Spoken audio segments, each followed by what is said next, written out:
আজকে আপনাদের জন্য একটা শুভ মুক্তি দেই, সেটা হচ্ছে জুয়া, বেটিং, অনলাইন জুয়া কঠোরভাবে নিয়ন্ত্রণের জন্য এই অপরাধগুলোর জন্য আলাদা একটা আইন প্রণয়ন আমরা হাতে নিয়েছি।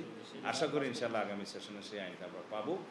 এখন পর্যন্ত যে আইনটা আছে সেটা একদম মান্দাত্তা আমলের 1867 সনের বোধহয় একটা আইন আছে, হ্যাঁ, সেই আইনটাকে আমরা রিপিল করে একটা যুগোপযোগী আধুনিক যে অপরাধ আর কি বর্তমানে যে সমস্ত হয়, যে অনলাইন জুয়া, অফলাইন জুয়া, ইন্টারনেটের মাধ্যমে বেটিং ইত্যাদি যেগুলো অপরাধের ধরন বেড়েছে সবগুলোকে অ্যাড্রেস করে আমরা যুগ উপযোগী একটা আইন আনতে পারবো বেটিং এবং জুয়া, অনলাইন জুয়া, অফলাইন জুয়া এগুলোকে অ্যাড্রেস করার জন্য।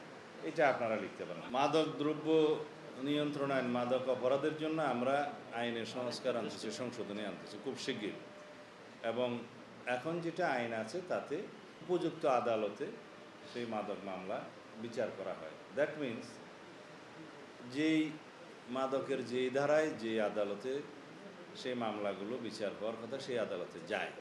কোনো কোনো মামলা জেলা জজ পর্যায়ে, মানে সেশন জজ পর্যায়ে, কোনো কোনো মামলা ম্যাজিস্ট্রেট পর্যায়ে, জুডিশিয়াল ম্যাজিস্ট্রেট পর্যায়ে যায়, ক্ষেত্রমতো যেভাবে হয়। এখন আমরা চিন্তা করছি যে মামলার সংখ্যার উপর বিবেচনা করে, সংখ্যার বিবেচনায় নিয়ে যে সমস্ত জেলা, যেমন ঢাকা জেলায় প্রায় 80,000 মাদকের উপরে মামলা পেন্ডিং আছে, চট্টগ্রামে আছে, কক্সবাজারে আছে, বিভিন্ন সংখ্যায়, কোথাও 30,000, কোথাও 40,000। সেই বিবেচনায় আমরা ট্রাইব্যুনাল সৃজন করব, সেই কাজটা আমরা এখন হাতে নিয়েছি। আগামী সেশনে হয়তো সেই মামলাটা আইনের আমরা সংশোধনে আনতে পারবো। তাহলে পরে এই বিচার কাজগুলো দ্রুত সম্পন্ন করা সম্ভব হবে, অন্তত যৌক্তিক সময়ে। এখন মামলার আধিক্যের কারণে আদালতের সংখ্যার পর্যাপ্ত থাকায় সেই মামলাগুলো অনেক দিন যাবৎ বিচারাধীন থাকে, তাতে করে আসামিরা একটা সুবিধা পায়, সেটা আমরা অ্যাড্রেস করব।